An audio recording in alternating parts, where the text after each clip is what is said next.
Welcome to the waiting room wisdom, your sanctuary to pause, reflect, and grow. Hello, family. How are you guys doing? I am super blessed. You know, Tuesdays are for wisdom. Um, Welcome to the waiting room wisdom, your sanctuary to pause, reflect, and grow. Today, guys, I'm a bit nervous because you'll find out why. I'm even forgetting the lines because I am joined by an entrepreneur, a businesswoman, a vlogger, and podcaster. Yo, Batung, like it's a lot. A ninja. You already know who I'm talking about. Hell and back. Ladies and gentlemen, please help me welcome Owami. Hi. Oh, shota fella, that song. I've been through hell and back. Through hell and back. Nobody by my side. Nobody to console me. Yeah, Nobody to control me. Wow. But I love it. You know, lately I've been singing that song like when I'm packing my clothes at home. I'm like, Are you I've been serious? through hell and back. And I was thinking, Batung, why can't we just have like a gathering? Kadite 2-1. Hadere 3, 4, 2, 1. Play it, ne? I've been through. 2025, Fiona, it needs that song. It has like, been. for me, it really does, Shell. Ne? Like there's nothing we didn't. Like, I hadn't told this year. Guys, 2025 was its own, hey? Like, it had its own. Everything that we fear to happen has happened this year. I think a lot of stuff. Like, I feel like, okay, it as a collective, but like, I feel like almost everyone experienced like their worst fear. Like, at least like, one of your worst fear. Well, I think we have plenty, but I think like one or another, you must have experienced like one. Like 2025 Mommy. has been crazy. No, honestly, it has been. We have been through hell and back, Ooh. but we're here and we made it. Yeah. Oh, how are you, mommy? I'm fine, thanks, my love. How are you? I'm okay. You look beautiful Thank with you, your you cornrows. too. Thank you. Like, what's a secret? Like, what's a secret? Because you cut your hair 2 minutes, 5 minutes, cut your hair. Like, what's happening? Jeans. Jeans, ne? And also like a secret ingredient. Maybe it might come soon. Who knows? But is it yeah, the alu? for now.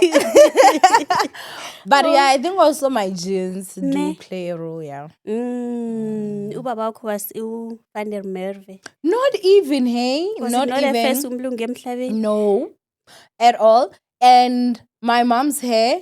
It was not like mine, Okay. So growing up, other kids used to actually make fun of me. They'd be like like Indian, right? And when you're young, I mean, there's no insult with like someone saying, oh, you look Indian or your hair or whatever, because I get that sometimes, especially if I have like my wigs on and stuff like that. There are people that I will say like I look like, a dark Indian. Which I do not have a problem with. But when I was young, it was kind of like a thing, because it's like, you should ask your dad your mom who your real dad is. Because, and I think they used to just do that to piss me off. And how did that make you feel? When I was younger, it was an issue for me. I don't know. It just, when you're young, you're just like, are you insulting my mom? But not really much. It wasn't something like I was bullied for. It was just also, it wasn't like the hair growth, because the hair growth, for us as Black people, it's a flex, right? Yeah. It was the texture of my hair, the fact that my hair is so curled. and so soft. And I think growing up, my mom didn't know how to take care of my hair because she didn't know this hair, you know. So when other kids are relaxing, she would relax my hair as well, and my hair would break and everything. So as you see here, this is my natural hair. I started my natural journey, I think, in year 2020, if I'm not mistaken. And that was like for the first time ever in my life that I got to see my hair in its natural state without any relaxing and everything. And then, I don't know, I just got to a point where I started chopping my hair off. And then, So- like, I'd be like, anyway, I know I'm going to be chopping it soon. I relax, I chop, I do whatever. But now I'm back to like natural. It's beautiful, Mama, and it suits you. Thank You you. are beautiful. Thank You you. look so beautiful. Thank you. You too. Oh, thank you so much. You know, hey, today, ninjas, please come here. I saw another comment. A ninja was saying, "Where ninja goes, that's We where we will follow." be." So, ninja, please, I've got your big ninja here today. So, yeah, man. I'm so excited about today's episode, and I think what makes it even more exciting for me is because I sincerely admire you. Really? I do. Oh my God. You know, I don't know. It just makes me feel like, oh my gosh, really? I admire you. I see you as this hardworking, strong woman. Like, take your flowers, girl. Where are the Thank flowers? you. I Where are really they? wish I could have Where brought are some they? actual flowers so that I can give them to you because wow, big up to you. Thank you. You have worked so hard Thank you. for your brand, for yourself. And look at us today. We're here today. Like I'm literally interviewing Mastani, guys. This is my Yeah. this is my Mastani, guys. This is my coach. Like as you see me out there, you must know, Hori. Yeah, we're starting our journey. You're starting our journey. We're starting our journey, and which we're I'm getting happy for there. you. Thank you. You know, yeah. Let's just get right into it. Business. Yeah. We say today we're gonna be serious because we're talking about business. They say money doesn't love noise. I'm gonna be like, yes. Mm, Yes. yes, ma'am. kidding. Yeah. Business. Have you always been like that growing up, Hori? Have you always been that transactional? Or I give you this, you give me this? Or is it something that just happened when you grow up? It's like, I think I can venture into this. Growing up, were you always like a business minded? 1,000%. Really? 1,000%. I had my first business when I was in high school. No. Yeah. Okay. I used to sell sweets. Okay. And then I went on from sweets to Zimbas. And then, so basically what happened was that my mom used to give me, I think, 10 rands a week, right? So was it 10 rands a week? I think it was 10 rands every 2 weeks. Okay. I think back then, because remember you were supposed to get like 1 rands a day, right?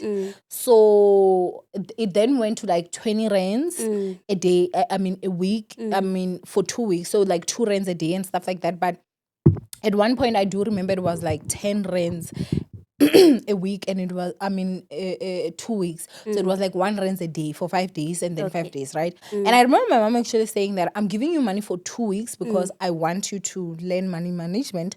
So if you chow your money in the first week, then you won't have money. And she really was telling the truth. So my mom was not those type of moms that you go back and be like, "Mommy, can I have?" And then she'll be like, after she has, you know. So what I did then was that I just remembered there was a day that I was walking past and then I saw my friend's shop, right? Okay. And I was like, how can I make my money more? Because I want to eat, but 1 rand is not cutting it. I want to be a cheese girl, you know. And then I remember entering there and then I bought a packet of Zimbas and that packet was 6 rands. So I had Packet of changed. Zimbas, like Not Zimbas, sorry, sweets. okay. So it was 6 rands, right? And it had 100 sweets inside. And I would sell 100 sweets for 10 cents each, right? And I would get 10 rands from that one packet, right? Already so you've made that. I've made my 6 rands plus 4 rands profit. And then I went and I bought more, and they bought more, and then I saved, money, and I bought 2 packets. So now instead of making 10 rands, I was making like 20 rands, right? And then it went up. Like I got to a point where I now started even selling Zimbas. Like I had a black plastic at home. I'll be doing the Zimbas. Mind you, I'm doing all this in secret because I knew that at home they wouldn't approve. So they don't know at home that you're selling? No. But it's cool they know that you're selling. 1,000%. And I think the Zimbas at that time were like 30 cents a piece and whatever. And every day, guys, I was sold out. Wow. Every day I was sold out. What was the secret? What were you telling them? Like, why? I have always just been a loudmouth. So, a loudmouth, you become someone that you become close with almost everybody. So it was to a point where I wasn't only selling to people in my class. I was even selling to people in other classes. So they knew that I'm selling Zimbas. So what they would do is that, let's say maybe someone will live there, come, and then maybe they've got like a certain amount of money they collected, and then they will come take the Zimbas and the sweets. And whilst teacher is teaching, we're busy eating sweets and Zimbas. But who sold me? So when others started to see that I was like making money, they started selling like damn copycats. And when now almost everybody was out there selling, they obviously, even the teachers now could see the disruption, like, of moving from one class to another, blah, blah, blah. They stopped us. But I'm the one that actually started it. And then... So they ruined your business. They ruined my business. It was tough having to go back to just not having money, like the way that I used to, and the way that, I was used to and stuff like that. But I don't even remember how I survived that period. I somehow survived, and I was but yeah. So from high school, you're selling sweets, you're selling Zimbas, your business is doing well. And all of a sudden, people can see that this thing is working, and like now everyone wants to do it. Do you think it has always been like that? I have always been a leader. I'm not even ashamed to say it. I have always been a leadership. You start something. I will start something. Copycats will always be there, but I'm not one to, like, you cannot come to me and ask me, oh, why did you start this? And I won't give you a proper story. Like, this is the reason why, where else I feel with some people, it's just a matter of, oh, you saw Owami doing it, and now you also want to do it. I'll give you an example. Well, obviously, we're jumping forward, but I'm sure we'll still continue with your questioning. I'll give you an example of, like, with YouTube, right? So at first, when I started making money, I saw that, oh, this thing has money. And I was like, you know what? Let me show people how to do this YouTube thing, right? Because it was a YouTube thing, because we didn't know. Mind you, I started at a time where people were asking, do we pay to subscribe? Like, that's how far back I started. That's how new YouTube was. And so I remember, like, after I had tried to mentor someone and she backstabbed me, I was like, you know what? I'll rather just charge, right? Because I still want to teach people, but when I do it for free, I have my emotions invested. So if you pay me and then I give you a service, we're done. There's no friendship or anything there. And so I remember I would actually, like, do their consultations, right? From that, that's how I started to charge. And then as I was consulting, right, what I would do is that I would say, okay, if you already have a YouTube channel, send me your link. Let me go through your YouTube channel. Let me give you pointers and tips on how you can actually do it. And as that was going on, there's a day wherein I went to someone's channel, and that channel was perfect. I'm talking about quality. I'm talking about angling of the camera. I'm talking about content. But this channel wasn't really growing. You understand? And I was like, you know what? I think the thing this person would need is exposure, right? And then that was when I was like, oh, let me start giving people shout outs on my big platform so that their channels can get discovered, and then they will get, like, that jump, right? That's how channel shout outs started. Okay. You understand? Now ask anyone that does channel shout outs, how did they come with the idea of channel shout outs on their channels? And let them answer. So those are just the type of stuff that I'm talking about. You understand? I've always just been one to just think of stuff and execute them, and yeah. So, wow. So from high school business, what was your first proper business? Something e leng gore o dula o e thoma wa re wa bona mo, now I'm starting a business. Yeah. Because that one was just selling because you didn't want the money gore e fele throughout. Yeah. Well, mama a really, this money has to last you for 2 weeks or so. Yeah. Now, re tla reng, life after high school, Yeah. you are now saying, starting a proper business. Which Yeah. one was that? It was actually Loan Shark. And Ah, I actually started 3 businesses at the same time. Loan Shark, handbags, and transport. I was in varsity. no. I'm telling you, like, I think for me, it's that thing of my mom was a nurse. Okay. My dad was a principal. Mhm. My brother, a cop. Mm. And I'm from a family of people who just, the academics, I should say. And my mom's dream for me was for me to be a doctor. Oh, So that's okay. something that was instilled in me from when I was young. So the plan really was for me to be a doctor. Mm. But when I went to varsity and I made it to nursing, which was BK, Mm. and now I was seeing the reality of the hospital. My personality is too bubbly to be working in a hospital. Not that if you are working at a hospital, you don't have a bubbly personality. You understand? But for me, it was depressing me to see people sick every day, to see people dying every day. Eish. And as a nurse, you're like the first, you understand, like you're with patients all the time. So you get to see so much that it really did put me off, you know? So I've always said this, that I wanted to be a housewife that has businesses. Okay. I've always wanted to own my own time. You understand? But growing up, you would do things obviously to please your parents and everything. I loved my mom so much.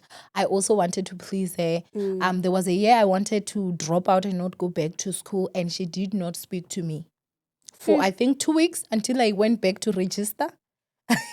That's how serious she Oh, was. just like, we're not playing this. So when I was in varsity, I actually got my first car 2012, right?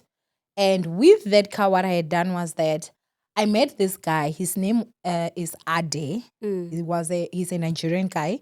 He used to do my hair, right? So when he did my hair, he used to do my hair for years. Like, I knew him for years, right? And then I remember one year he was like, oh, I've started selling cars. If you can sell a car for me, I'll give you profit. And it was a good commission, right?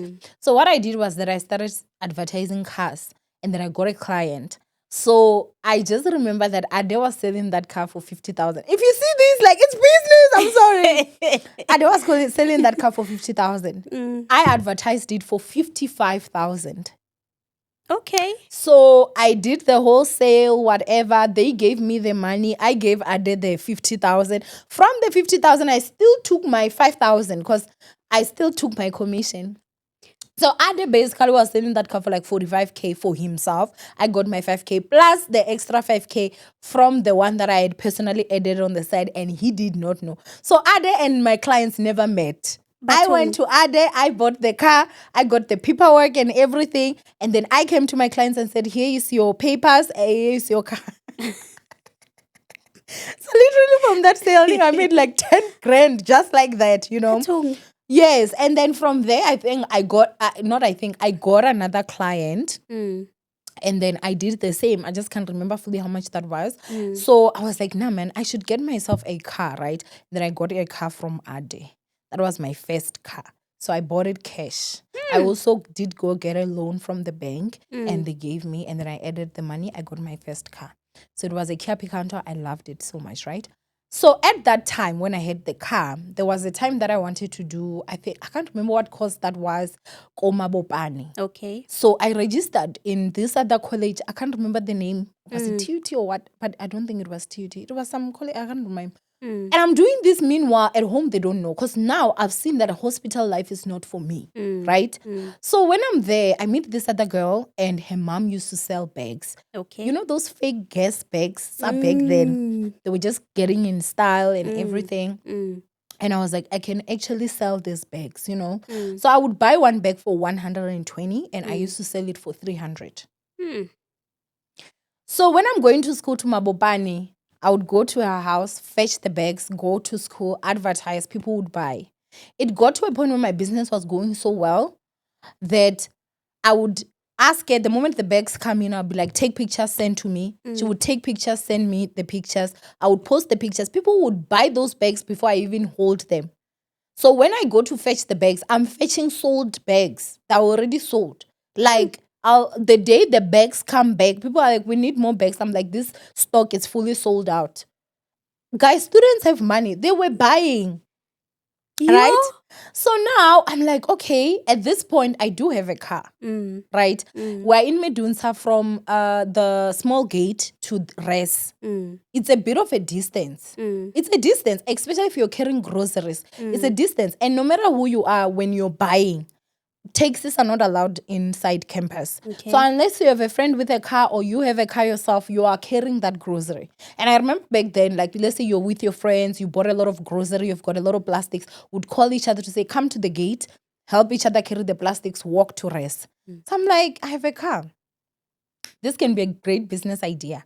Started posting numbers and the car, and also that we're charging 10 rands. At that time, I was still with my ex, so we're helping each other in terms of driving.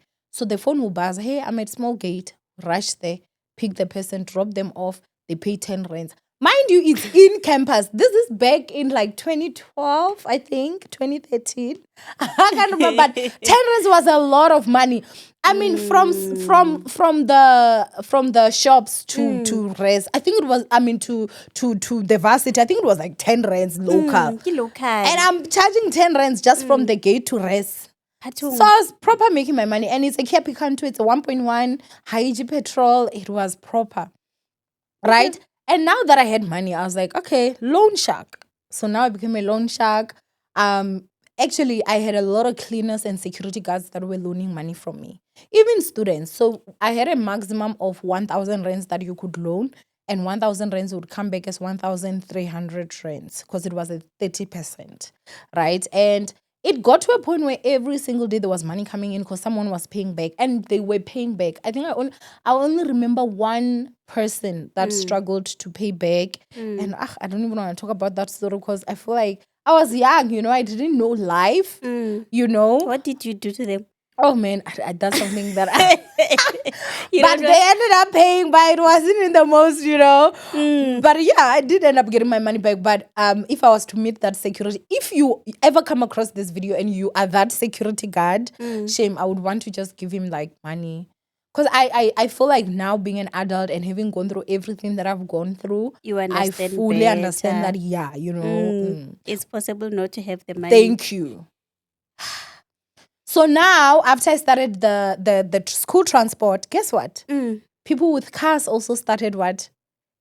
Follow the lead. Putting their own posters. That's the part I'm saying. Like, you can ask anyone from Medunsa. At that time when I was still in Medunsa, they definitely, most of them knew me because I was a loan shark. I used to sell handbags and I used to do transport, and that was like proper business. Were you that kind of a loan sharks who will take your IDs and your things and keep them until they pay them back? I think that's how I used to do. Really? I'm telling you. I can't remember fully, but I think we used, yes, IDs. So the other thing again that helped was the fact that, my ex was so tall and big and he looked scary. So people would just not mess with me. Mess up with you. So you had a backup. Yeah. But I'm telling you. I cannot imagine how you would manage studying loan sharks. Was I studying, Chomi? Were you? Really? Because I'm trying to understand in between all these monies, the business, the driving and everything.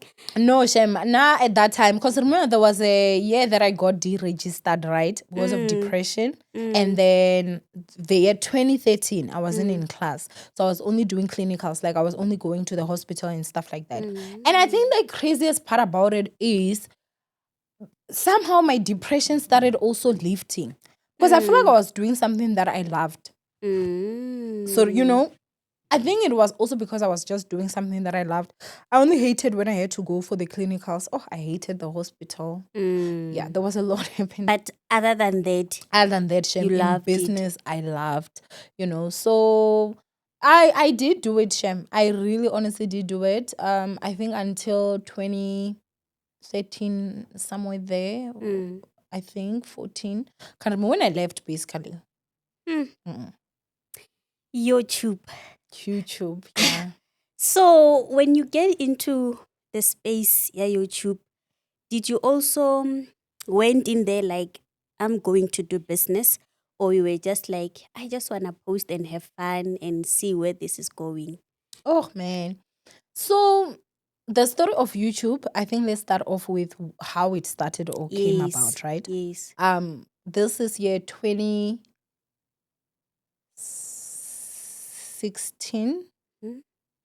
So year 2016 towards the end, one of the most horrible years of my life. Like we're financially struggling so bad to a point where we struggled to pay rent, right? The owner of the house came in the middle of the night, took out the doors, switched off the electricity from the pole. She came with a bunch of men and vandalized, basically, you know.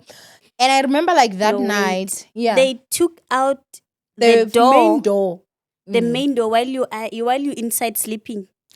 So what happened was she came in, she knocked. She's the owner of Okay. the house. Of course, we are gonna open. We didn't know that she had a bunch of men. Okay. So they pushed open and then they removed the door from the hinges and took the door.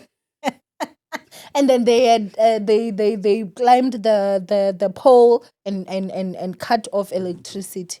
I did end up getting her arrested, and she did. She spent a whole entire weekend in jail. But her father had to fly from Cape Town to come back for us to not continue the case. So after that whole scenario, obviously, you know, it was no longer safe for us to stay there. And then I remember, you know, just went to the internet, looked for a place, got this cottage that was paying 3,000 rands, right? So when we got this cottage, it was in Rodiport. Went there. When we got there, the landlords were white, so it was their house, but they had a back cottage and they needed someone. So they were like, you know, if you take the cottage, we'll give you free internet. Now for me, I won't even lie. I was like, free internet for what? Because I mean, at the end of the day, it's like, okay, that's fine, but at that point, I didn't even really understand something you internet wanted. like that. You understand? So okay, I was just happy that, you know, the rent was cheaper there. Because we're paying 3,000 flat, including electricity, so it was affordable at least a little bit. And then it was closer to where my ex used to work, and it was also closer to where I used to cook, because I had a barking a trolley, not a trolley, barking this a car. What do they call this? Not A mobile caravan, kitchen, basically. mobile kitchen. Yes. Can you cook, Owami? Me? Really? Girl. No, you must make a video of yourself cooking with that apron. 1,000%. I will. I can actually cook like Proper. African food. I can't cook like your, not that I can't, I just don't. I cook food that we eat. But if you eat my beef stew, if you eat my chicken stew, if you eat my muhodu, if you eat my whatever, like Yeah.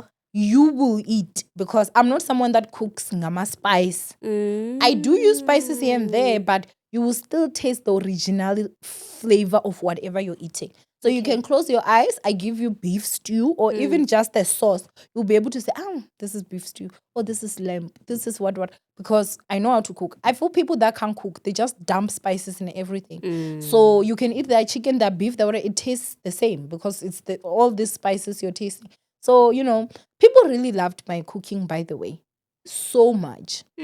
They loved my cooking. Okay. So, so it was now closer. So it was like, you know, a win-win all around. But now, because we had free Wi-Fi, I remember, you know, just going into YouTube and a video popped up. It was of a lady called Pig Mail. Girl, I love you. And I remember she was doing her makeup, right? Like the first time I saw her, I was like, is she a celebrity? Like, because you can't just look that gorgeous and you're not a celebrity, you know? And then she started doing her makeup. I was like, wait, this is just a normal non-celebrity. And I remember I would sit for hours and hours and hours and watch Pigmail. My makeup skills, I honestly do have to give them to Pigmail. Wow. Because I learned how to do my makeup via YouTube through Pigmail's videos. Okay. And I loved the fact that she was so gentle. You know, she wasn't like, those some of those YouTubers that would like be like, you better get it right, you know. Tutorials. No. For her, she'd be like, girl, your eyebrows are not supposed to be twin sisters. I mean, they're not supposed to be twin sisters, they're supposed to be sisters. So one may be a bit down, one may be, don't stress. Okay, we'll fix it as it goes, you know. And I used to love that about her. I just felt she was like that safe space where I could learn, you know. And then now it started like I would see people do sit down videos and talk. People would vlog, people would whatever. Mind you, at that time, I only have like my old BlackBerry that was even cracked. Things were tough. Even the laptop that I was using, it was a cracked old laptop. Like Which year not the was that? screen. This is year 2016. Okay. So I just remember looking at them and I'm like, I can talk. I can literally do this, you know. Mind you, at that time I didn't know that they were getting paid. For me, it was just that thing of, oh my gosh, like, you know, I would love to do this. Like, what do you mean you'd get to talk, sit and talk? Oh my God. And then I find out that you can even get paid. So I'm like, wow, you know, okay, this is something that I can definitely do, you know. So now the problem was that we didn't have money to buy a phone, let alone a camera, you know. And I remember there was a day that I had gone to the mall and I'd seen this other phone. It was a Samsung. I think it's a J3. No, I think it's a J4 or something, a small one. And it was a touch phone. And that phone was 3,000 rands. And when I tell you that was like almost impossible money until when I was going to save 3,000 rands to get this phone. So now where we're staying, we're paying 3,000 rands, which means we put a deposit of 3,000 rands. So now the only option that we had, if we wanted me to, you know, get the phone, because at that time, like, I was battling depression. Like, I was really battling just not to slip back into depression. Cooking, guys, that's one of the most hardest jobs ever, especially when you're doing everything by yourself and that's your only job. You know, you are scraping pots, you're doing this, you're doing that. This is the first time that I don't have nails in like forever, and I soaked them off yesterday. You know, I always have my nails done. I know. You will never see my nails. I think this is the first time actually, like, in forever, that you're seeing my nails bare. And the only reason was that I didn't have time to do my nails yesterday. I was so busy. So I only got to soak off because two had already broken. So I was like, okay. But after this, I have to go and do my nails. And I think it's just one of those stuff that I told myself that, you know, if I make it out of this, I'm going to get my nails done. Because at that time, you couldn't even do your nails. Because you're forever scraping pots, you're cooking, you're doing this, you're doing that. So I was really battling depression at that time, you know. So basically what happened was that we decided to say, okay, fine, you know, my ex at that time, he got a place that was 2.5 and he didn't need any deposit. Okay. Right? So now we could be able to move that 3,000 that we pay, we can use the 500 extra. And the 3,000 that is supposed to come, we can go and get me the phone. And so that's when we moved to Soweto from Rodiport.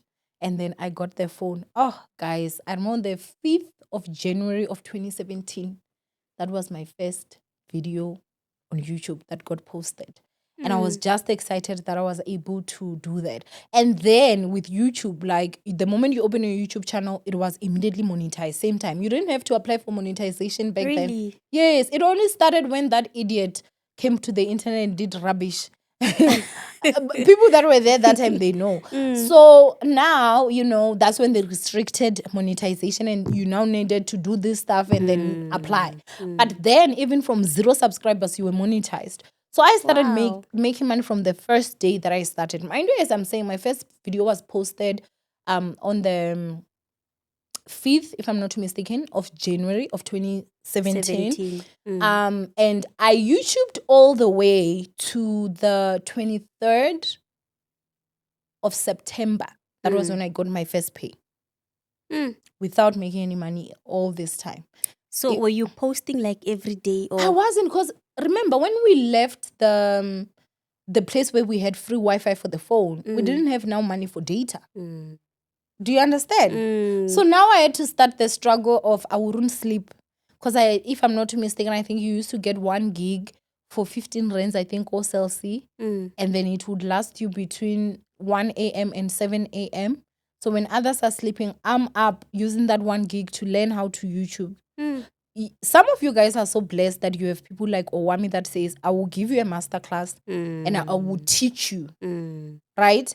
Because all that information I had to harass for years to know, and I get to give you guys in a single class. Do you understand? So yeah, for me it was very tough, in doing it. But I think passion was the one that kept me pushing.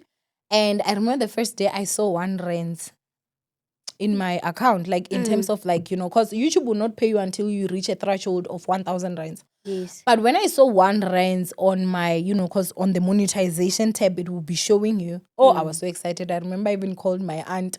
I was like, Auntie, I made 1 rand. Oh, even today, my aunt still reminds me. And she's like, yo, that time I was like, oh, my child is suffering. She said before. But humble beginnings. You understand? Humble beginnings. And I just remember, YouTubing. And then August, that was when my channel went viral, of 2017. And September, that's when I got paid. So when we got to August, I had made 990 something. Okay. So I was so bummed. Oh my gosh, just a few rands and I would have gotten paid my 1,000. But now it was a guarantee that definitely next month I'm going to get my 1,000. And I was so happy because I remember when I started YouTube, when I learned that you could actually make money on YouTube, I was just praying, even if I get 2.5, I'll be fine. Right? And now it was like 9 something. I'm like, yes, finally my 1,000 is going to come. I did not know that I was going to go viral on August. And my first pay was 23,000 rands. What was happening? So what happened was that, remember, Dumasule got killed. Yes. And unfortunately, with entertainment, that's what happens. Your highest will be someone's lowest because you're reporting on whatever it is that is currently trending, people want. I got millions and millions and millions of views, and that's how I was able to make that first money. And after that, a lot of people had discovered my channel. So I moved from like 150 subscribers to like 3,000 something in a day. So by the time it was month end, my channel now had a lot of subscribers. People were just finding me out. And that's how I started actually building my channel. And how much was the paycheck you got from there?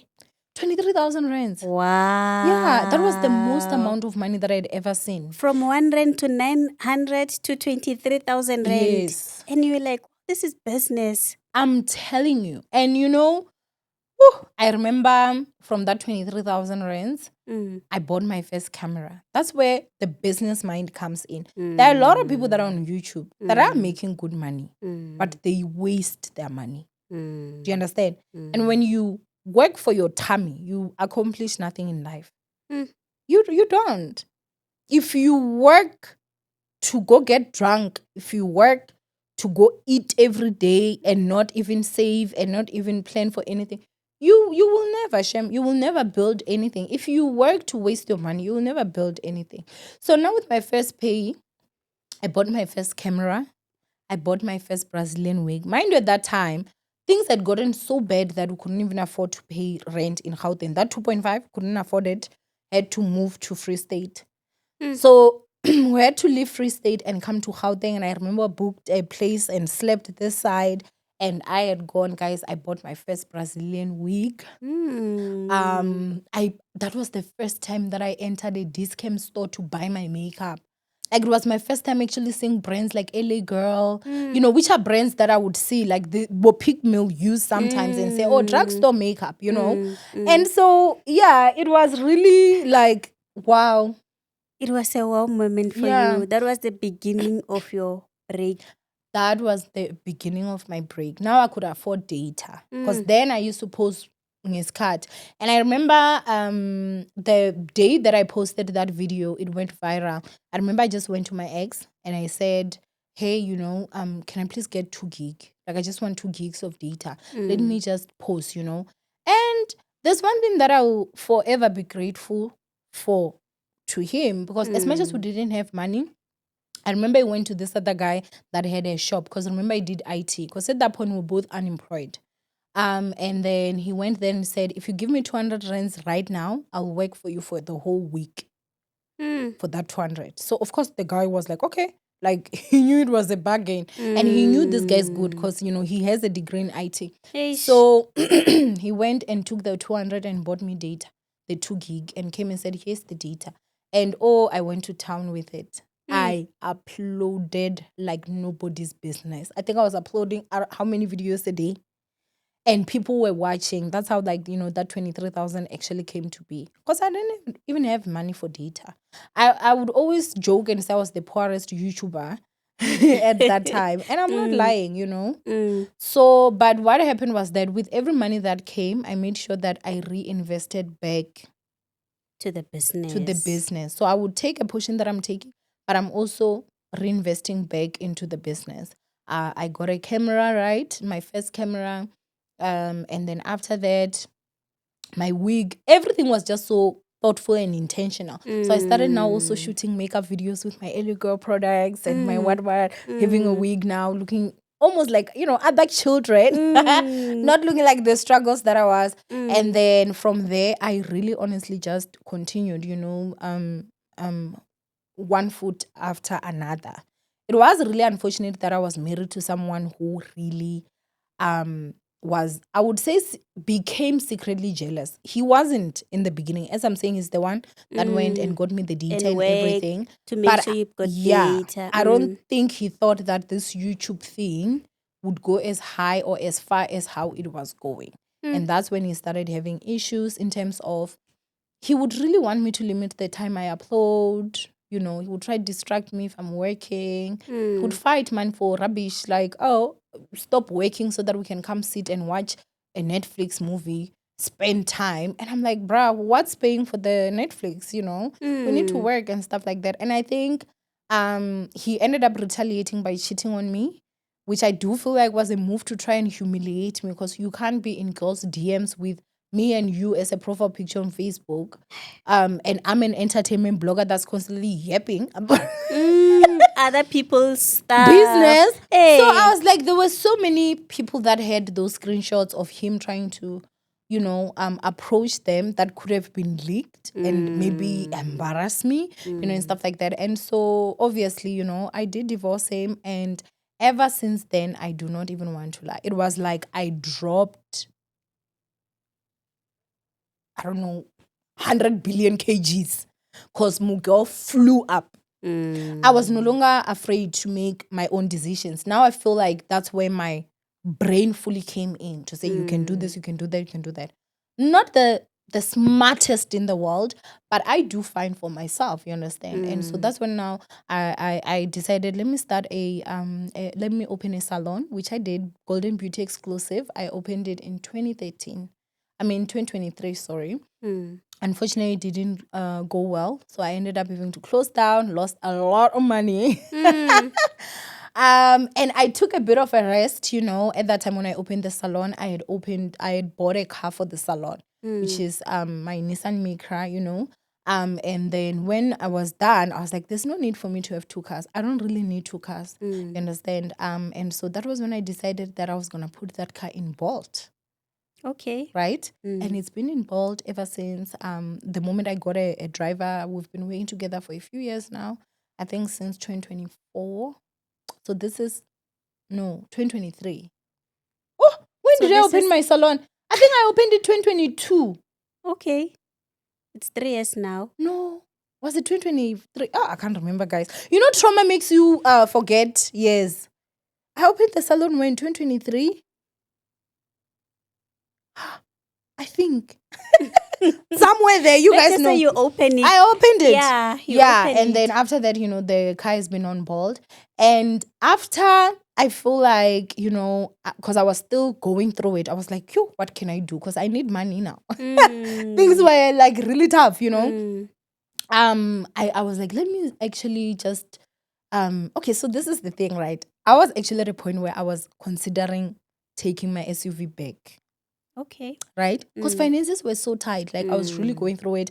I was taking my sister to college at that time. Money was just so tight. And I chose to say, you know what, I'll rather just let go of the SUV than have my sister drop out of school or have my son drop from private school or stuff like that, because I do have a lot of responsibilities. So I just remember my car had gone for service, right? So I dropped it off in the morning. When I went home, my Micra was still home. So I was thinking, you know what? Might as well just use the Micra and take the SUV bag. It will put some, relieve some financial stress, and later we'll buy another car. You know, I mean, in life, we are up and down. And I think the reason why I'm so bold with whatever I do is because I've suffered before. I never died. So you won't die. I won't die. You wouldn't die. I wouldn't die. Yes. Even if they knew. And it was something that I was gonna sit down and say. Like, guys, I'm taking my SUV back. I can't afford to pay it right now. And this and this. Like, I'm someone that is very open. I'm shameless because at the end of the day, like, this is my life. If you're gonna learn something from it, you're gonna learn something from it. You understand? So basically what happened was that after I dropped the car at service, we used the Micra. And Ray had never been in the Micra because, you know, when I'm with him, I always want my son to have the best, who will always be in the SUV. And I remember Ray saying, whose car is this? And I'm like, it's my car. Now, in my mind, because remember now I'm like, we're about to let go of the SUV. This will be the car. I'm like, it's nice, right? It's like, auntie, it's not that nice. Kids, ne? It did hit me, right? And I was like, oh, man. I was like, okay. So I remember when I was sitting, I was like, oh, man, Mara, a person has been through hell and back, right? That's where To Hell and Back was born. Okay. And I remember that I had actually met a guy called Muraro who owns Manu Media through a friend. And I remember I had saved his number. So I was like, that same night, I'm like, let me call this guy. I called him. I'm like, hey, how are you? It's Owami. Do you remember me? He's like, yeah, I remember you. I'm like, listen, I remember we spoke about, you know, starting a podcast. I think I'm ready now. Are you ready? He was like, sure, come through. I was like, oh, okay, you know. And that was when I basically started like saying, oh, hey, you know, trying to get people to say, come to my podcast. I didn't have a podcast. And the first lady that actually came to my podcast was my first guest was Liz Sparkles. Okay. She is also on YouTube. And I had contacted her through TikTok and then she came. And oh man, you know, from there we just started having guests and we were shooting. And mind you, I was shooting at Manu Media for free. Wow. In exchange of ads. Okay. Because I did have something to leverage. I had followers.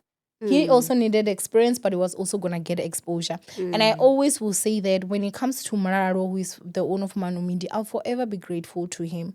Because through To Hell and Back, you know, podcast really did make me financially recover. Right? I was able to pay, like, you know, the stuff that I needed to pay back, whatever I needed to pay back. The mess that I was in after losing the salon, the podcast really did help. You understand? And then where he was shooting, it was quite noisy because he owns a photography studio. Then it wasn't really for like a podcast with audio and stuff like that. So people would complain, oh, there's noise, there's noise, there's noise. So that was when I was like, okay, let me start looking for a space where I can shoot, right? So I got a space that was in Bryanston, and then from there I had to now start buying equipment. So guys, well, I remember I've just recovered. I'm just recovering. Oh, it was a lot. I don't even want to lie. It was a lot. One thing I can tell you is that equipment is freaking expensive. So Mohon, I had to come out milk, thighs, everything. And I think I'm so grateful for the fact that I have got such loving people around me. Yes. You know, my friends, my loved ones, like they really came through for me. I remember there was one night that I was actually complaining to my sister, like my other sister, not my younger sisters. She and I, like, you know, we talk, we share a lot of stuff. And I was telling her, girl, like, I'm in mess. I need money because I need microphones. I need this and that. And that point, I was using Murado's mics. Like when I left, it still borrowed me. It's like, no, Karas is fine. You know, you can go with us. And I remember just talking to my sister. I'm like, I need a lot of money. I need this. I need that. I need that. I need that. And I remember waking up in the morning and this girl sent me 25,000 rands. And she was like, listen, when you're fine, you'll pay it back. But, you know, it's fine. Just, She didn't even care about if I paid it back or not. Wow. Do you understand? And I went and bought the microphones. I bought this and that. And I remember when I needed the lights, I was talking to my friend who's Gogo Manzin, who unfortunately passed away. And I was like, yo, I need lights. She's like, how much? I'm like, yo, they're like 16K. They're on special. I need to push and make sure that I get them. She was like, yeah, Chomi, you will. Everything will be fine, sharp. When she left my studio, I just saw 16,000 clock in. Go buy the lights. Wow. So I won't lie to you and say that like I've done it all by myself. Yeah. I've really had people close to me that have also helped me. And I think that's why it's so natural for me to also help people that are close to me, because I've also received help from others. So that's how we actually did build Mopandi Studios, and then unfortunately this year, got all my equipment stolen, all my cameras, all my lenses, everything. Because I remember you came and you shot with Palisa. Yes, That equipment is not this one. That one is all gone. Sorry. So that was really a blow, because after my equipment was stolen, I literally didn't even have a memory card. So, this year, 2025, I really had to dig really deep. And then obviously by God's grace, I remember just also like going online and crying like, ninjas, oh my God, if you can help me. And my people did help me. As much as there were those that were like, hey, how can you, as if they know my pockets, as if like now I came to you and said, hey, I'm rich. And then now you're like, you said you're rich. So you looked at me and you thought I'm rich. And now that I'm saying I need help, you're like, but you're rich. Who told you? So, my ninjas really did come through for me. And I also had to pull money, and I had to buy new equipment, which thankfully upgraded everything. The quality that we have now is better than the one before. That's basically that. Wow. And wow. Sure. And I must say, Hori, out of all this, out of all the everything that you've just said now, it just say to me, Hori, people are the greatest blessings in our lives. I'm telling you. Because look, from recording for free to having your own studio, and they still borrowed you mics, from your equipment being stolen, recovering them all. And today when I look where we are at Mopandi Studio, I can say God has been good. God has been good. And I think the nice thing is you have actually seen us from Brian's stand, which was a one room, which was just a big space. And now where we actually have different sets. Yes. Like it's like God I can choose. Today I don't want to be here. I want to be on the couch. I want to be on the green what. Yeah. Like it's big. It's huge. God has been good. God has been so good. And I also do want to just say that, when it comes to Muraro's Manu Media, please go follow him, guys. Muraro is just one of those people that he is an angel sent by God to me, And I think what the thing is, he doesn't even realize at how much standard I actually put him. Because I remember he just said it he literally said it in passing. I think it was 2 days before his wedding. And it's like, oh, by the way, I'm getting married on Saturday. I'm like, why didn't you say? It's like, I'm in Soweto. It's so far. I'm like, far for who? Sure, if it's any other person, it would be far. But not you. Not for you. You are my brother. I literally dropped everything that I was supposed to do, and I made sure that I attended his wedding. And I remember when it was gifting times, I went with cash and I was just throwing his wife money. Yes. And he was and I think that it's that thing where I really do appreciate him and his wife, because his wife has also been very patient in terms of, I remember the day that when I went to buy the slides, I was on a video call with Muraro. Which one should I buy? Kalazi, like, okay, which one? And he was like, no, not that one. I think this one will be best. I think that one and that one, you understand? And I remember I went home and it was like maybe to 10 at night. I couldn't open the light. There's this thing that you need to press and open it. I called him. I'm like, Chris, I'm so to call late. Can you help with this? And his wife has never, like, pressurized him to say, I don't like this working relationship that you have with Owami or anything. So I'm always and forever gonna be grateful, because if not for that guy, I wouldn't know the information that I know about videography to this point where I run my studio by myself. And he also got to a point where, like, let's say maybe he's free, he would come in, help me set up, shoot everything, teach me literally, and that's services that he charges, but he would call me and be like, oh, Karaze, are you working today? I'm like, yeah, I'm working. It's like, okay, I'm gonna come through. He'll come with new gadgets and he would show me, like, this one you can do this. He has just been like a brother to me through and through and through and through and through. I'll forever, ever, ever, ever be grateful to Muraro, and I feel like I'll forever be indebted to him, because he's just that person that came into my life and showed me everything with no gates. You understand? And one thing I can tell you, God always rewards in greater. Yeah. Because I remember I did this for someone who I gave full access to me. I taught them everything. Well, not everything, because they backstabbed me too soon. They would they would have known more. But she backstabbed me, and it was something that was very painful, But look at it, years later, God brought me someone who made sure that, all the knowledge that I didn't have, they showed me with their full heart. The only difference is that I will never backstab him, and I'll forever shout him, like, forever. Like, with Mupandi Studios, he literally is one of the core foundations, because without him, I doubt that, we would actually even be here. Because even here at this studio, Muraro, that's why I call him my mentor. That guy has left where he is to come here to see my new studio. You understand? To say, no, Karazi, I think here you could do this, here you could do that. If there's a new gadget, I'll just see a link. Hey, Karazi, there's this thing. It does this and this and this. If you need to do this, like, I will forever just be grateful. God is good. Wow. Shout out, Muraro. I'm telling you. Mano Media. Listen. Yeah. And I must say, sis, you have invested so much in your business. Yeah. You have invested your time, your skills, your knowledge, Yeah. equipment.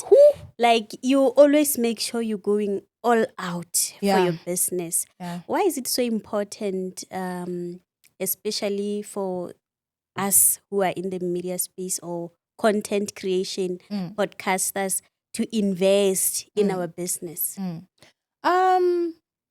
I think it's also respect. Like, for me, it's a respect thing, right? You cannot be watching me for 2 years on YouTube where you are making money. You watching me, you are making me money. And I'm still having to put you through trash audio. I'm still having to put you through trash phone quality. For me, it's really a respect thing. And I am a perfectionist when it comes to my work. A lot of people don't know this, but I am a perfectionist. If you've ever worked with me and it's my business, we've butted heads. The only place where I've never butted heads is Muraro. Because when it comes to Muraro, I'm like, because I'm just like, you know what? He's my mentor. So if he's coming and he's saying, listen, Karazi, there's this and this and this, you should change here and do this and do that, and I'll do that, because I know he knows exactly what he's talking about. And it's not like we work together. He mentors me. I'll ask him questions and stuff. But if you've ever worked with me, like, I'm someone who I want work delivered on time. I do my best to make sure that, you know what, if you're getting your work, you better be happy. You understand? I'm making sure that if it is entertainment, let me do my best. Like, one thing that you will never come to my channel, even from back then, ever since I started making money on YouTube, you cannot complain about quality.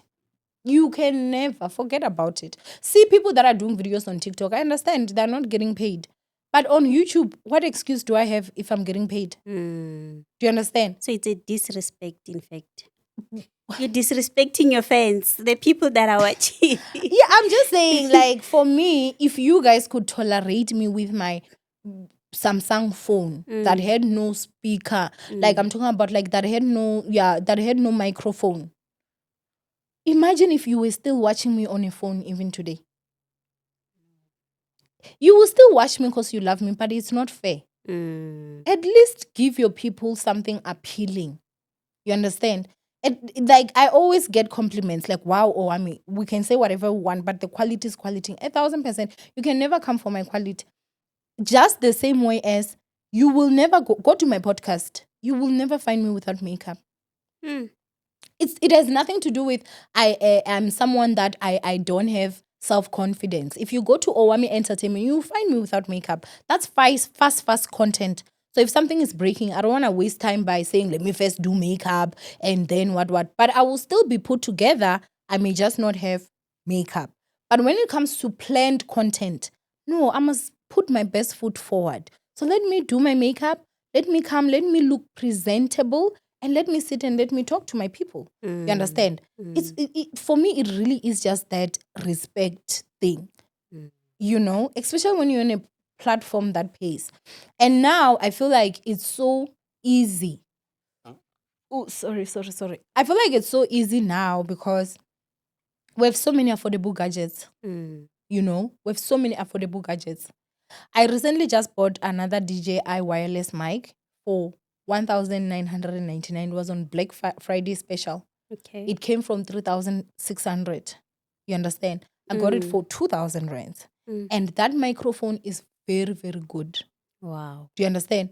So you can't tell me like YouTube is paying you. If you've been on YouTube for over a year and you've been getting paid for over a year, let's say maybe from the time you start getting paid, ask yourself, are you really being fair to your followers? Or do they still need to be like, oh yeah, we understand? Until when are your followers supposed to understand, Mara? Let's be honest. You understand? So for me, it really honestly is just that respect thing, because in order for me to have what I have is because my followers watch me.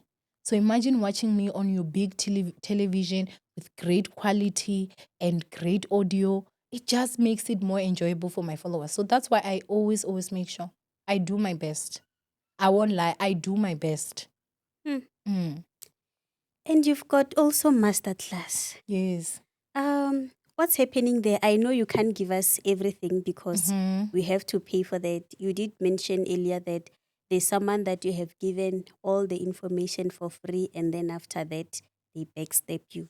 So now you want it to be more transactional business, no attachments, even though obviously the more like once the people come into your space, you always build that friendship around them. Yeah. So I want to find out from someone who's watching and they're listening to you and they want to start this journey, what can they learn at your masterclass?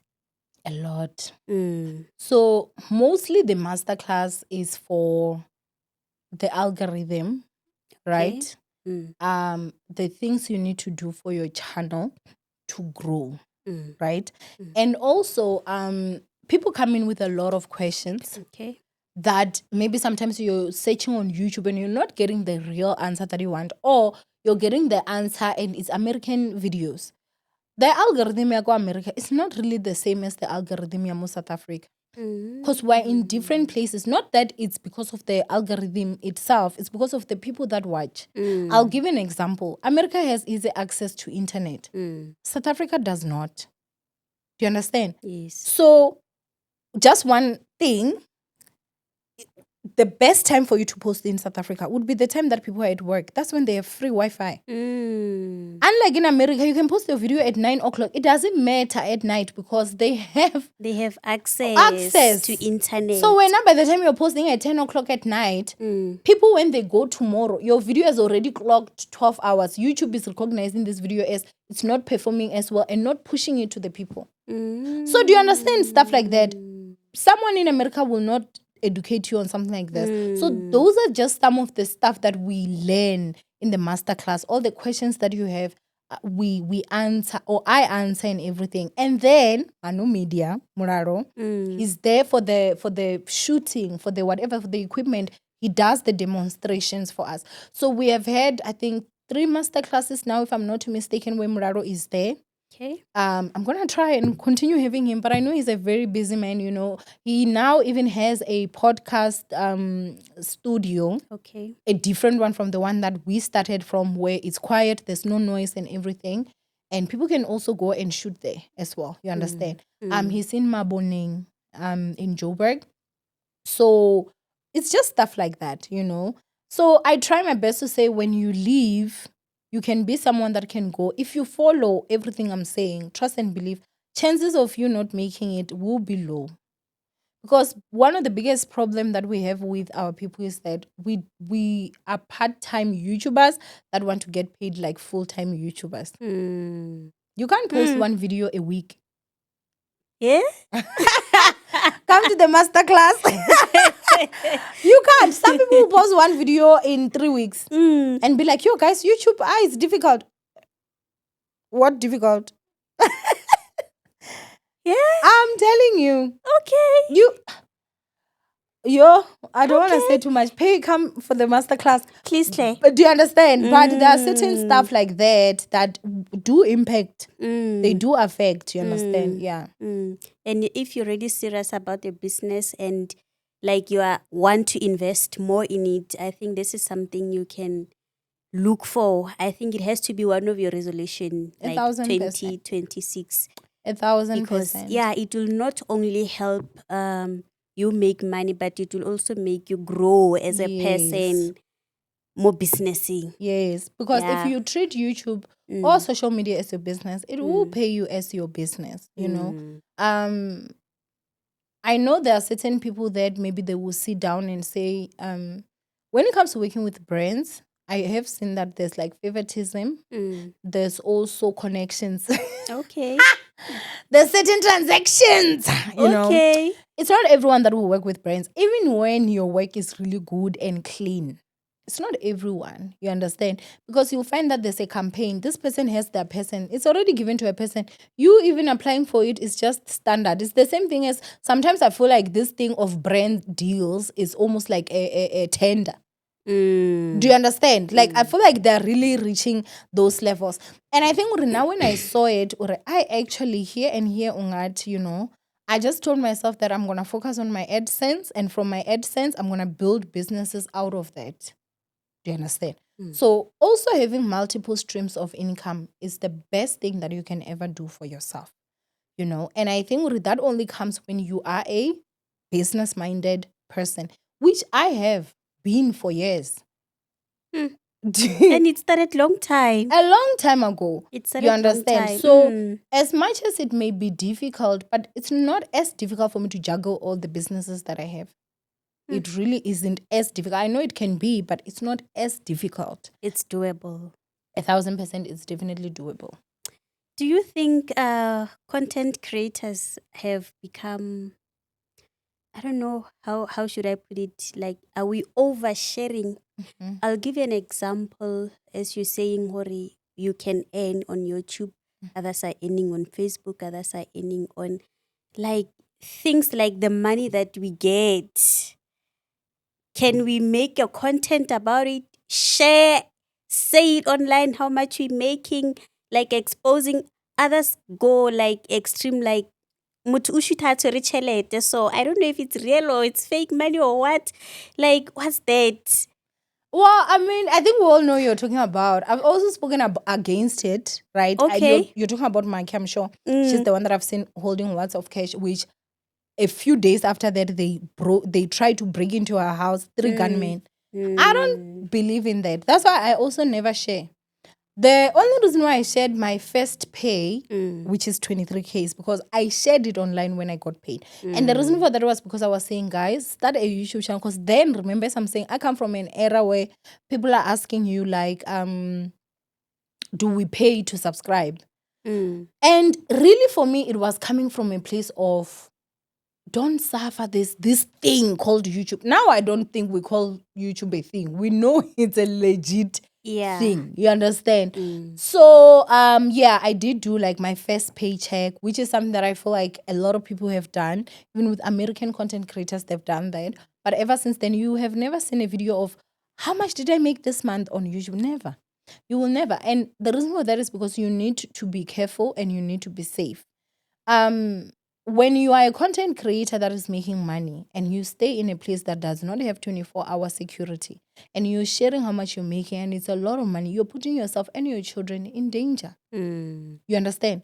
It has nothing to do with any other thing. And I remember when I spoke about it, there were people that said I was jealous or that I basically just, I didn't want people to see her success or something like that. And there were people that were like, you're giving thugs ideas. I was like, you must be dumb. If that was not the first thing that came to your mind, or, oh, thugs would actually want to go rob this person.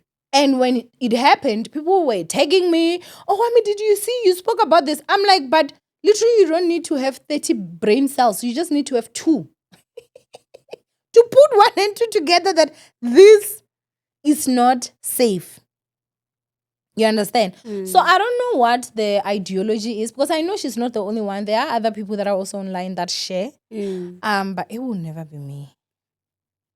Yeah. It will never be me. Wow. I think we spoke enough maybe for now. YouTube.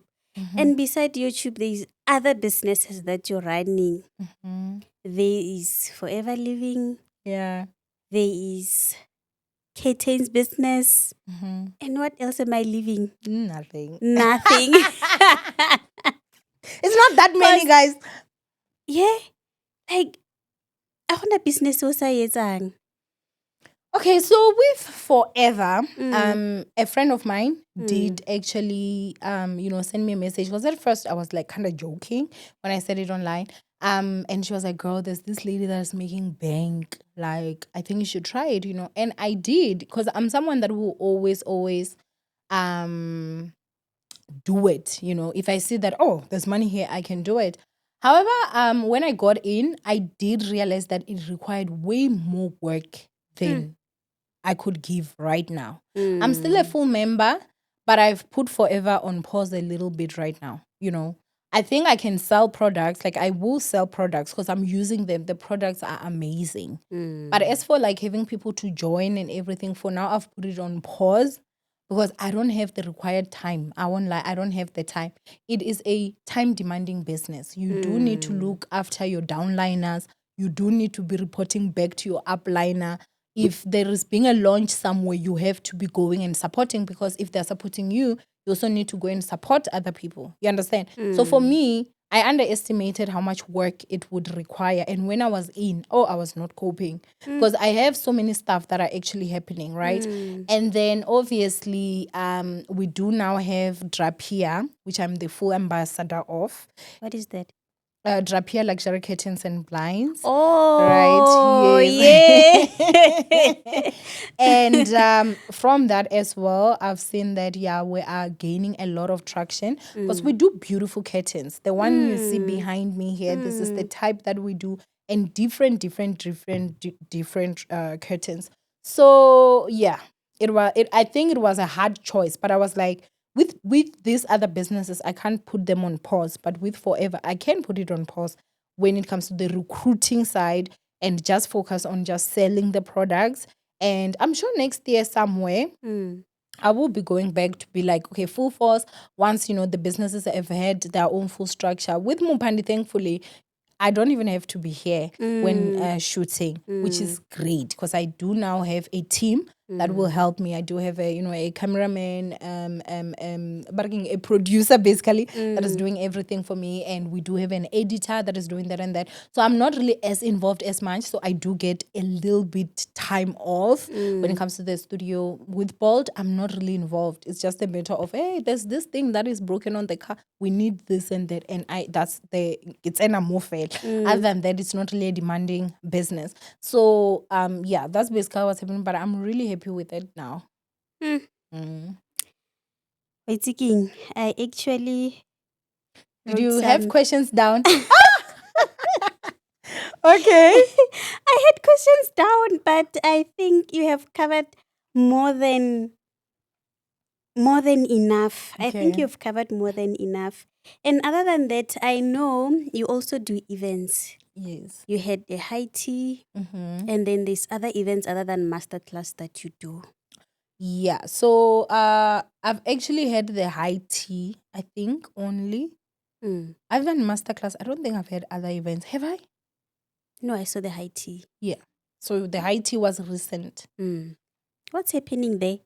So, hi T, we were talking about different streams of income. Okay. We're talking about YouTube, we're talking about Bolt, we're talking about Forever Living. So it Mm. was mainly Forever Living.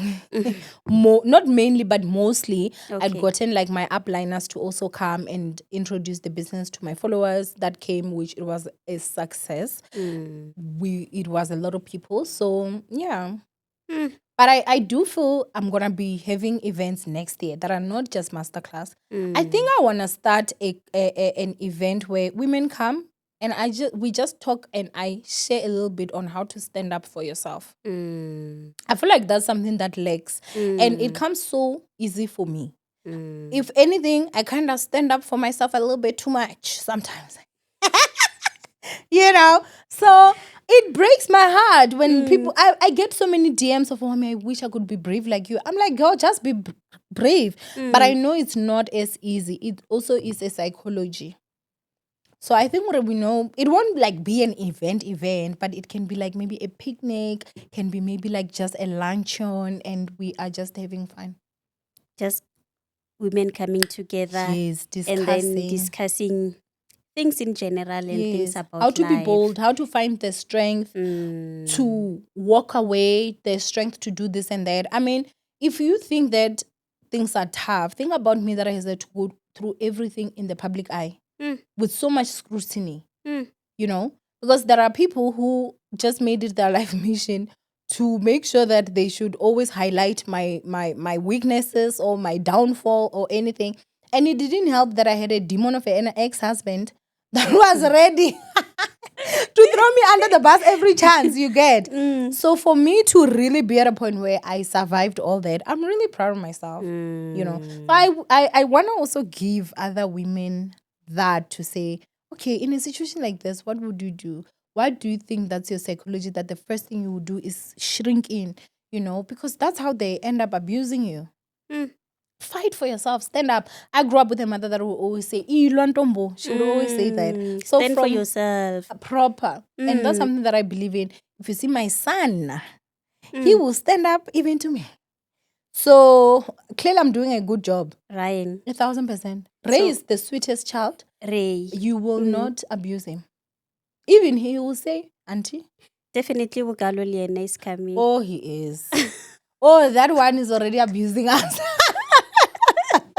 Just look at him like, start crying. Like, why? you know? Ooh, Yeah. wow, what a beautiful episode. I've really enjoyed this one. I think one thing before I let you go, there's this thing I wanted to say. What is it that I wanted to say?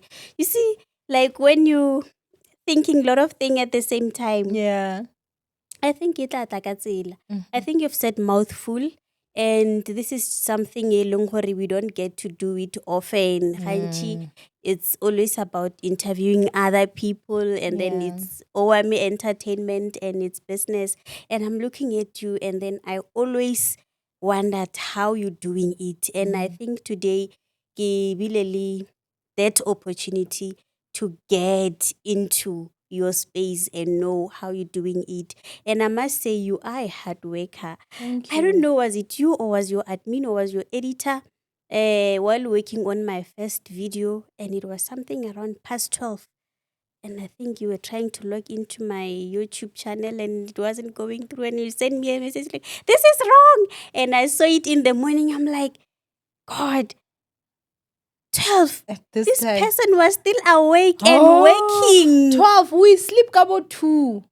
Patong, Yes. Like, working. especially when it's sometimes we don't even sleep. And that's the part that I'm saying. Like, when it comes to my team, Mm, I've trained them. That wasn't even me. That mm, was my producer. mm, But we really have adopted that system of we get it done and mm, we get it right, done mm, right. mm. Because at the end of the day, like it's not like we are shooting every single day. It's only this week for the first time that we have clients booked like Monday to Saturday. Mm, You understand? mm, It has not really happened like this. Like we're getting busier and busier and busier, which is great. mm, But you can have 2 days and you were not editing a video mm. or you were not uploading a video for someone. So you will sleep then. But now that we've got work. And that's the same with me as well. If they are sending me a message and they're like, hey, this and this, we'll be communicating at 12, 1 a.m., 2 a.m. Yes. Like this needs to be done. Not waking hours. No. We don't really have that because our hours are you can others are going to work at like 8 a.m. or 7 a.m. and they're knocking off at 5, right? Sometimes we are knocking in at 2 o'clock. We're starting our shoot at 3 o'clock. So you can now say, oh, it's 4, I'm done. We just started. You understand? So I think the content creation space, you don't really have working hours. We work when we're working. Anytime. It's tea time. Anytime is tea time. Yeah, I think I've remembered what I wanted to say. Okay. No, I was saying, Horim, I can see what you're doing a lot of things and you have not boxed yourself like how I can in this case to say, I am this, I cannot do this, I can only do this, I can only do this. Like one day you there selling forever, one day we see you on YouTube, one day you at these big events, you on TV, one day you I can't even say what can you say to someone because I think that's a personal choice that you make as a person or not as long as it's something that put food on the table, it's something that I'm going to do. I think which is something most of our young people are struggling with. We see this lavishing lifestyle on social medias and everything and you sitting at home doing nothing. Your mom has got you Wi-Fi, you've got data, you've got all these things. The whole day you on the phone, TikTok, YouTube, watching all these people, but there's nothing that comes in your mind to say, let me sell something or let me do something because you're thinking, it's not my kind of. The only time you post is when you go in restaurant, take pictures of food or in front of someone else's car. And that's just the life. Like from January up until December, you have just been living like that. Yeah. What can you say to that someone? Now on Lishem, being an orphan saved me. Sometimes I just say that, being an orphan saved me. I don't have a mother, I don't have a father that I'm gonna go run to. My father is alive, but he's not a man I can run to and say, Papa, I need 10 rands for bread. Or 20 rands because bread is so expensive now. I don't. So I've just told myself that, a closed mouth is stuffs. You understand? So if you are going to look at me and have whatever to say, oh, you're doing this, you're doing that, you're doing that. But I think majority of people that do that, they are in a comfort zone. You see, if your mom has data for you, I'm sure she bought you a smartphone. You can be able to go to the mall and restaurant and take pictures. I come from a point where I couldn't even afford to go to a restaurant. I couldn't even afford to have a smartphone. I didn't have data, not even to speak of Wi-Fi. You understand? So, I don't know. I don't even know what to say to that. I don't know. There's a vendor saying that says Mapuria whatever snack hari, which means the I don't know what do you call. Let's say the sweet potatoes or something. The potatoes they fall in the houses of those that don't have pots to cook them. Okay, you understand. So it's like you have all the resources that can make you great. You choose not to use them. But someone like Owami that had to scramble and not sleep to use that 1 gig between 1 a.m. and 7 a.m. I was up working. There's someone sleeping. They have Wi-Fi, but they didn't think of starting the channel. I did, and they knew the YouTube was there. Do you understand? Stuff like that. So I think honestly, it's just that I try my best to make sure that when it comes to my son, I show him. I try my best. Like this December now, because he's 11, he's going to be turning 12 in less than 7 months. You will see when you come here, he's going to be here working. This year, he's about to be so shocked. Because I just felt he was still young, But now he's going to be starting to come here. He will be the one that is actually operating the cameras after we set. He needs to start learning, something. He needs to do something, and that's how he will earn his salary. So I won't hand him free stuff anymore. One Christmas clothes, let's go to the studio and work. And you work shoot. for your money. Do you get? So those are just stuff that I think that, I'm going to do. And I think sometimes you find that their parents, the kids that are like that, maybe the parents struggled a lot and they have trauma, so they don't want their kids to suffer. But we don't see that we're actually spoiling our children. And it's quite sad because we don't live forever. So we do need to teach our kids skills to survive and also see. Wow. What an episode. My takeaway from today, I can say, don't be afraid to make mistakes. Oh, 1,000%. And don't be embarrassed. You understand? Don't be embarrassed at all. I started my salon. It failed in front of everyone. I said, guys, my salon failed. From there, I said, guys, we're having a new studio. Come shoot. Yes. Whether it was going to fail or not, none of my business. I'm going to do what I need to do. Yes. And if another opportunity comes next I'm year, you'll grabbing be saying, it. Guys, we're no longer there. We're now here. 1,000%. You understand? You move with the times. Yes. Just make sure that you do your best to bring quality. One cannot say, I'm not going to Mupandi Studios because their quality is trash. That would be a lie. You will have your other reasons, but it will never be because of our work. That's how we try our best to make sure that we cater to everyone. So you can say, I won't go to Mupandi because I hate Owami. Okay, that's a valid reason. But let me tell you, if you hate me, it's not me that will shoot you. My producer is here, so you don't have to. You won't even see her. You won't even find her here. So, yeah, basically. Thank you so much for coming. Thank you for having me. So that's how we're going to wrap it. Batubaka, we're saying don't be afraid to make mistakes. And you must know as a leader, as someone who is ahead, someone that people are looking unto, there is always going to be mistakes that you do along the way because we are learning from you. So when we see you stumbling, already you have made that way for us to say, don't come this way, come the other way because here there's a stumbling block. So thank you so much for making time for us. And thank you so much, guys, for watching. Please, let's keep the conversation going on our social media platforms at Manugu Pukubye Malebati Facebook, Manugu Pukubye Malebati Instagram.